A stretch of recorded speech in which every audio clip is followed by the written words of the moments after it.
Fala meus amigos, tudo bem com vocês? Eu sou Igor Salles e você está como sempre no Conversa na Catedral e parece que tem um século que eu não venho gravar aqui um vídeo pra gente conversar um pouquinho, mas enfim, estamos de volta.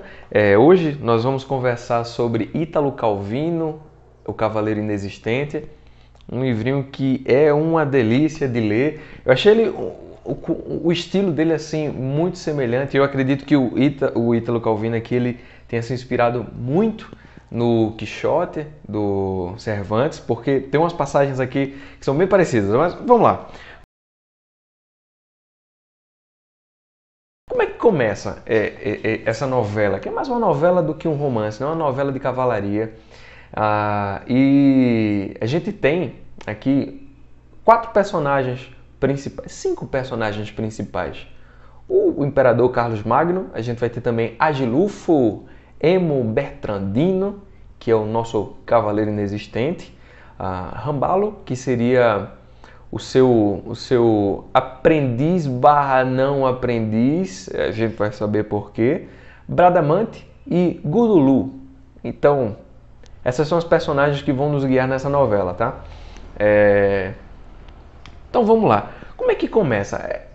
Aqui o Cavaleiro Inexistente começa com Carlos Magno fazendo a sua visita às tropas e começando com as pessoas, né? Então, dessa forma, o Ítalo ele faz com que o Calvino, né? Ele faz com que a gente veja o número das tropas. Então ele vai pegando os paladinos, Carlos Magno vai interrogando os paladinos no meio da formação e os paladinos se apresentam e dizem a quantidade, a força que eles trouxeram, né? Porque ali ainda é o período feudal, então se tem o imperador e os paladinos, que eles são ali os reis dos feudos, né? Os pequenos reis dos feudos, e ele leva todas as suas forças e eles ali apresentam, não, vim com tantos cavaleiros, tantos 1000 combatentes, blá, blá, blá, blá, até que Carlos Magno se depara com Agilulfo e aí ele vai conversar com ele, né? Ele fala, e você? O rei chegara à frente de um cavaleiro com a armadura toda branca. Só uma tirinha negra fazia volta pelas bordas, mas era alva. Bem conservada, sem um risco, bem acabada em todas as juntas, encimada no elmo por um penacho de sabe-se lá que raça de galo oriental, cambiante em cada nuance do arco-íris. No escudo, exibia-se um brasão entre duas fímbrias de um amplo manto drapejado, e dentro do manto abriam-se outros 2 planejamentos, tendo no meio um brasão menor, que continha mais um brasão amantado ainda menor. Com o desenho sempre mais delicado, representava-se uma sequência de mantos que se entreabriam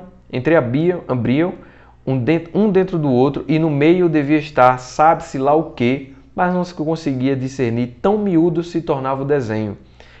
E você aí, continua ele, né? Que se mantém tão limpo, disse Carlos Magno, que quanto mais durava a guerra, menos respeito pela limpeza encontrava nos seus paladinos.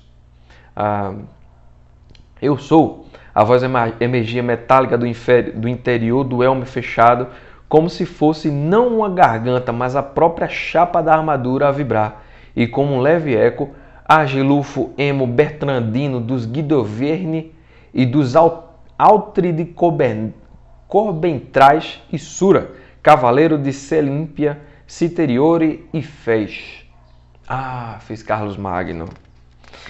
E aqui, eu acho muito engraçado isso, porque tem cadê? Carlos Magno pede para Agilulfo abrir o elmo para que ele visse os seus olhos, visse o rosto do cavaleiro que habitava aquela armadura. E aí ele fala com o senhor. Ei, paladino, insistiu Carlos Magno, como é que não mostra o rosto para o seu rei? A voz saiu límpida da borbela. Por que não existo, sir? Faltava esta, exclamou o imperador. Agora temos na tropa até um cavaleiro que não existe. Deixe-nos ver melhor. Agilulfo pareceu hesitar um momento, depois, com a mão firme e lenta, ergueu a viseira. Vazio o elmo, na armadura branca com penacho iridescente não havia ninguém. Ora, cada um que se vê, disse Carlos Magno. E como é que está servindo se não existe? Com força de vontade, respondeu Agilulfo, e fé em nossa santa causa. Então aqui a gente... Porra, O cara nem se surpreende nem nada. Então é engraçado essa passagem, engraçada. Mas então a gente vê aqui com fé e com força de vontade e com fé na nossa santa causa. Você vê que, bom, aqui já fica bem evidente, né, que Calvino queria fazer com esse cavaleiro. É a fé, é a força, ele é a ordem. Tanto é que ele é o cara responsável por fiscalizar e gerir lá as marmitas, né, a ração diária dos cavaleiros e de todo mundo, inclusive para os pobres também. Agilulfo, ele é o melhor dos guerreiros, dos paladinos, é um exemplo a ser seguido, é aquele que o Rambalo, quando ele se apresenta, que Rambalo é outro cavaleiro, quer dizer, ele pretende ser um cavaleiro, mas que ele entra nessa guerra aqui para vingar o pai que foi morto pelo o inimigo Muro. Ele não sabe muito bem qual é a guerra, né? Mas ele começa aqui falando sobre as muralhas vermelhas de Paris. Perfilava-se o exército da França, Carlos Magno, o exército de Carlos Magno, né?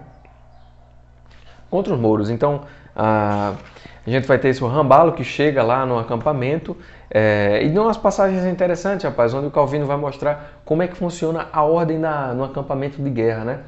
Os soldados que lá estão, como eles tratam, como eles agem, como eles vivem, até a própria cozinha.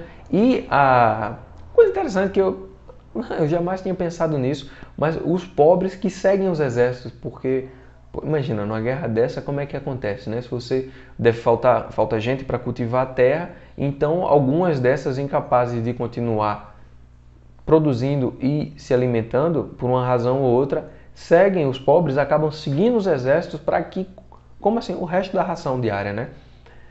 Agilulfo inclusive responsável por isso. E nesse meio tempo, assim, no dia seguinte, a chegada de Rambalo, esse jovem que foi para vingar o pai, ele, no meio da guerra, acaba conhecendo a Bradamante, que é um guerreiro também, ou supostamente um guerreiro, que vai salvá-lo de uma emboscada. E aí nisso o Rambalo é um cara extremamente temperamental, e aí ele vai cumprimentar Bradamante e não consegue, porque o cavaleiro simplesmente foge, deixa ele lá e ele promete se vingar. Então ele vai atrás, acaba encontrando esse cavaleiro numa espécie num pedaço de rio lá se lavando, e ele descobre que Bradamante é uma mulher e ele morre de paixão.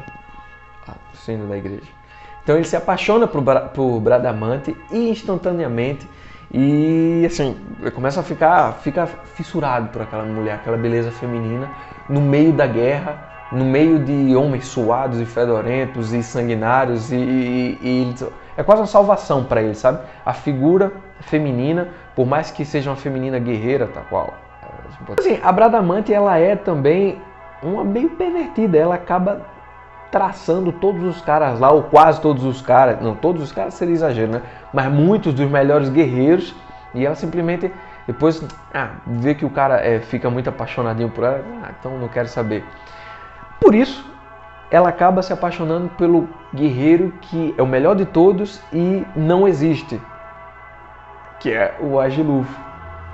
E ela fica meio apaixonada por Agilulfo lá, e que Agilulfo não é um cara que, porra, não existe, então não faz nada com ela, assim, não dá bola nem nada para Bradamante.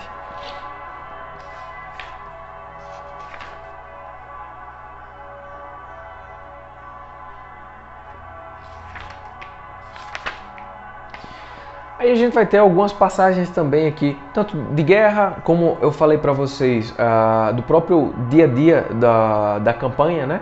Do acampamento, e a gente vai ter também umas passagens engraçadas, tal qual assim o Sancho Panza mesmo do Quixote, com a figura do Gurdulu. Gurdulu, que é uma figura assim, como se fosse um mendigo do campo louco que fica viajando, é claro que todo mundo conhece ele. E de sacanagem, o Carlos Magno designa Gurdulu como escudeiro do Agilulfo. E aí o cara tem que ficar com aquele cara. Ele diz assim, a palavra, todo mundo sabe que é uma brincadeira, né? Mas o Agilulfo ele fala, a palavra do nosso imperador tem força de lei. E ele toma Gurdulu como seu fiel escudeiro Bom, aí vai começar uma série de peripécias, né? Bom, depois de uma das batalhas, tem uma cena que eu quero ler pra você ver o tipo de louco que é o Gordo Lu. Eles são responsáveis, alguns cavaleiros, entre eles o Agilulfo, o Rambalo e o Gordo Lu, eles vão enterrar os mortos da batalha do dia anterior, né? E eis que acontece essa cena maravilhosa. Veja só que coisa bonita. O trabalho dos abutres não ganha imediatamente tal andamento.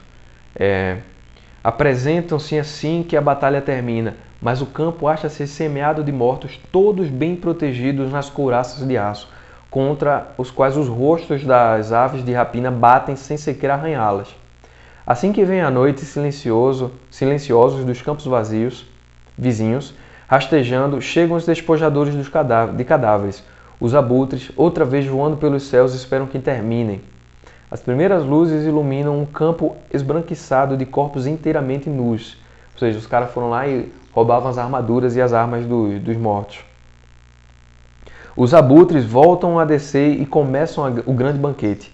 Mas devem apressar-se, porque não tardarão a chegar os coveiros, que negam aos pássaros aquilo que concedem aos vermes. Então, é uma passagem muito forte, bonita, e mostra assim a tal desumanidade, né? Agilulfo e Rambaldo, eu falei Rambalo o tempo todinho, é Rambaldo, perdão, gente. A golpes de espada, Gordo Lu com a pá expulsam os visitantes negros e obrigam-nos a levantar voo. Depois se aplicam na triste tarefa. Cada um escolhe um morto, agarra-o pelos pés e o arrasta pela colina até um lugar adequado para cavar-lhe a cova. Aí a gente vai ter, né, o pessoal começa a trabalhar e tal, mas aí eis que Gordo Lu nos presenteia com essa maravilha. Gordo Lu arrasta um morto e pensa: você dá certos peidos mais feridos que os meus, cadáver, mas não sei por que todos se compadecem de você. O que lhe falta? Antes se movia, agora seu movimento passa para os vermes que você nutre, fazia crescer unhas e cabelos. Agora vai produzir líquidos que farão crescer mais altas sobre o sol as ervas dos campos. Vai se tornar capim, depois leite das vacas que comerão capim, sangue de criança que bebeu leite e assim por diante. Ó cadáver, você é mais capaz do que eu para viver? Então, é um doido meio filosófico assim, né? Coisa meio quixotesca mesmo, uma coisa engraçada. E aí tem a cena que eu quero que vocês leiam depois, do Gordo Lu caindo, tentando trocar de lugar com o cadáver, né? Então, eu já cavei isso aqui, agora você vai enterrar. Então, me enterre. E aí o Gordo Lu acaba se enterrando dentro do buraco, obviamente dentro do buraco, e quase morre sufocado, salvo por Rambaldo e Agilulfo. E aí nesse meio tempo, meu povo, a gente acaba encontrando a narradora que se apresenta como a irmã Teodora, que ela que vai nos contar toda a história, né? Interessante, quando o narrador aparece assim e toma a carne de uma personagem, toma um nome e uma face para que a gente possa vê-lo também. Mas é de uma esperteza isso que o narrador faz. Ela vai dizer, né? Eu que estou contando esta história sou irmã Teodora, religiosa da ordem de São Columbano. Escrevo no convento deduzindo coisas dos velhos documentos, de conversas ouvidas no parlatório e de alguns raros testemunhos de gente que por lá andou. E aí ela vem com essa brincadeira, né? Vão me desculpar, somos moças do interior, ainda que nobres, tendo vivido sempre em retiro, em castelos perdidos e depois em conventos, excetuando-se funções religiosas, tríduos, novenas, trabalhos de lavoura, debulho de cereais, vindimas, açoitamento de servos, incestos, incêndios, enforcamentos, invasões de exércitos, saques, estupros, pestilências, não vimos nada. Ou seja, viu de tudo e disse que não viu nada. E que é uma sátira, né? Uma brincadeira. O que pode saber do mundo uma pobre freira? Então a gente tem essa narradora que finge ser menos do que ela realmente é, por uma espécie de um feitiço que a camufle de alguma forma. A gente vai entender porque depois ela faz essa brincadeira tentando... não é tentando, né? Ela tenta enganar sem tentar, ela brinca com o leitor e com a história em si. Então, fato é que, depois de tudo isso, o que acontece é que... Torrismundo, a gente vai aparecer aqui uma personagem que chama-se Torrismundo. Deixa eu só ter...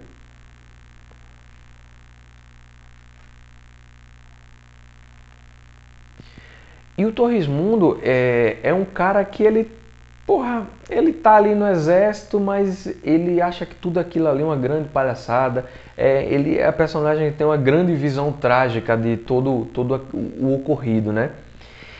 Mas ele confessa para Rambaldo que o que ele quer mesmo é ser um cavaleiro e encontrar os cavaleiros do Santo Graal, que são cavaleiros que vivem escondidos no meio da selva e que são santos cavaleiros lutando pela ordem de Cristo, né? E por que o Rambaldo, o Torrismundo entra na história? Qual é a função dele nessa história? Lógico, tem alguns personagens que a gente tem, que tem a função dramática ou a função de encaminhar aquela conversa, né? A história, fazer com que a história tome uma outra direção, que é exatamente o que o Torrismundo faz. Aqui acontece que o Agilulfo, ele tornou-se cavaleiro de Carlos Magno quando ele salvou uma nobre virgem de um estupro. E o que é que acontece? Dessa forma, a lei dizia que se uma pessoa salvasse uma nobre de ser vítima de um estupro, caso ela fosse virgem, esse cavaleiro estaria guardando uma virtude dela, né, a virgindade dessa nobre, e ele seria condecorado com a ordem de cavaleiro, ele se tornaria cavaleiro. E aí cavaleiro recebe salário e tudo mais, tem toda aquela pompa e tudo, uma armadura, tudo. O que acontece é que o Torrismundo, meio que, não por sacanagem, mas ele escuta essa conversa e ele diz que é mentira. Porque a moça que Agilulfo salvou era a mãe dele. Ou seja, se ela era a mãe de Torrismundo, não teria como ela ser virgem, logo E eis que a história toma um outro curso, porque Carlos Magno se vê grato por se livrar de Agilulfo, e Agilulfo se vê na obrigação de procurar essa moça e fazer com que, assim, tirar a história limpa, né? Como assim, você me disse que era virgem, mas não é o que está acontecendo, porque senão vai ter o nome dele jogado na lama. Então, eu estou esse tempo todinho aqui, eu não sou cavaleiro. O Carlos Magno mesmo fala que, bom, se eu lhe devo alguma coisa dos salários atrasados, eu não vou poder lhe pagar mais nada, porque você não é merecedor disso aí. E Torrismundo sai também em direção aos Cavaleiros do Santo Graal, porque ele diz que a mãe teve um encontro com um dos Cavaleiros do Santo Graal e concebeu Torrismundo. Aí ele tem que ir atrás desse cara para descobrir quem é o pai dele e levar a presença do Carlos Magno e dizer, olha, isso aqui é meu pai. Tá resolvido o problema. Agilulfo não é cavaleiro, eu sou filho desse homem aqui e não vou passar por mentiroso. E o nome dessa mulher então é Sofrônia. Sofrônia acaba se tornando freira. Agilulfo encontra o local onde ela viveu.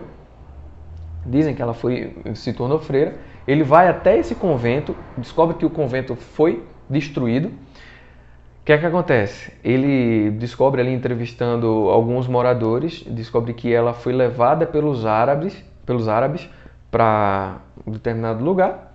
E ele vai atrás dessa mulher, isso com Gordulu, e Gordulu, Bradamante atrás dele, porque era apaixonado, e Rambaldo atrás de Bradamante. Então, beleza. Aí nisso, meus amigos, acontecem umas peripécias assim, sabe? Agilulfo vai salvar uma moça de ataque de ursos e ele acaba ficando um pequeno castelo onde tem uma rainha viúva e algumas moças serviçais, assim, onde elas costumam seduzir aqueles cavaleiros e a passar uma noite com elas e assim, uma desgraça sobrecai sobre essas pessoas, sabe? Agilulfo é avisado no meio da estrada por um mendigo, que ele dá um dinheiro para ele. Agilulfo sempre dá o dinheiro porque é um homem honesto, um bom cristão, um servidor. Ele é o espírito da ordem, né, cavaleiresca. E esse mendigo ele fala, ó, eu fui cavaleiro, mas me desgracei depois que eu fui naquele castelo salvar a senhora do ataque de urso. E, bom, ela me seduziu, eu passei a noite com ela e fui desgraçado, como se uma tragédia recaísse sobre a vida dele. Aí a Geluf disse, não, tudo bem, muito obrigado por me avisar, mas eu tenho que ir lá de toda forma porque eu preciso cuidar. Assim, eu não posso deixar o apelo de uma jovem que está sofrendo morrer. Assim, não posso deixar o apelo dela passar. Eu sou um cavaleiro honrado, então eu tenho que ir lá ajudá-la.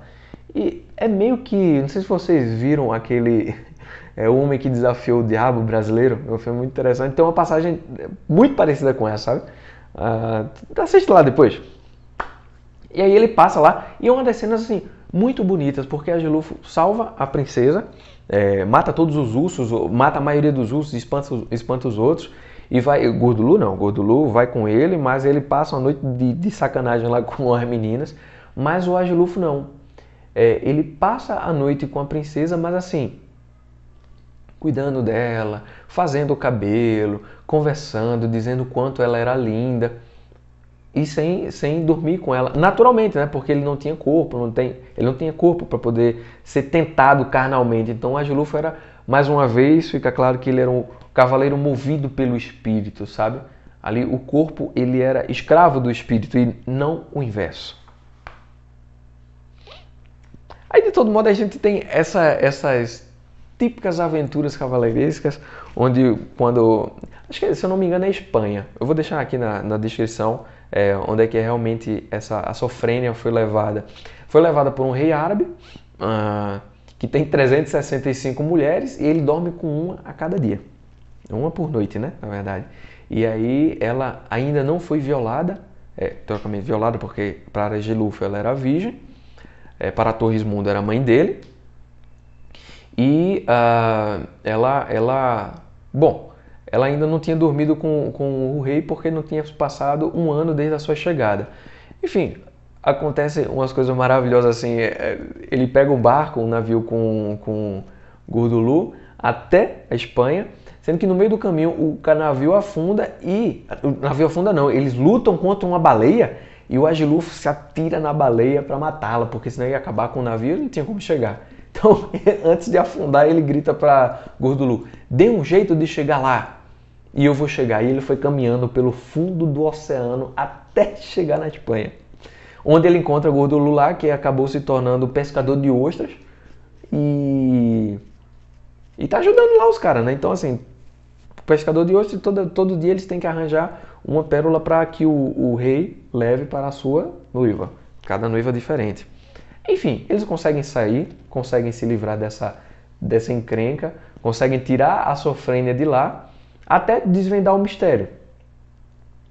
Sofrênia encontra com Torrismundo, eles acabam se encontrando no meio do caminho, junto também com Carlos Magno, todo o exército acaba chegando, assim, é um ponto de interseção da história, um ponto de interseção das personagens.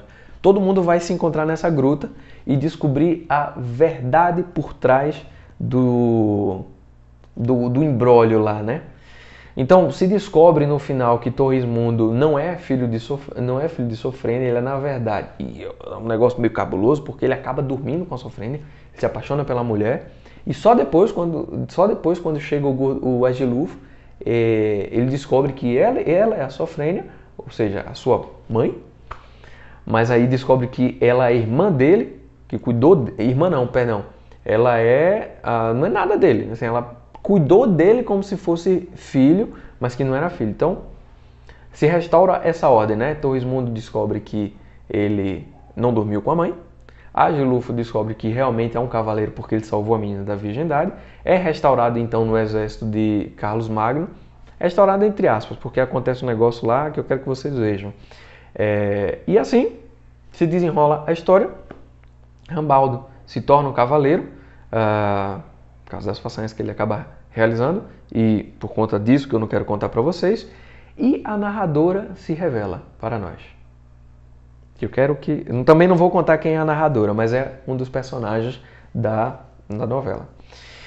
Então é isso, meus amigos. É uma novelinha muito boa, assim, é muito sutil. O Calvino ele faz umas construções muito sutis, às vezes ele deixa uns espaços no meio das descrições para que tenha esse tom meio misterioso na novela, essa coisa meio mágica, até porque a realidade precisa ser construída, né? Então você tem um louco, você tem o louco também, que é o arquétipo do Nabucodonosor, do livro de Daniel, do profeta Daniel, Nabucodonosor que se enlouqueceu, que tem também um príncipe em Dom Quixote que enlouqueceu e começa a comer grama, como o Gurdulu, e como o Nabucodonosor, do livro de Daniel. Então, a gente tem essas figuras, esses arquétipos, né? Essas figuras que se voltam a viver nesse livrinho aqui. Então, por isso ele também é interessante.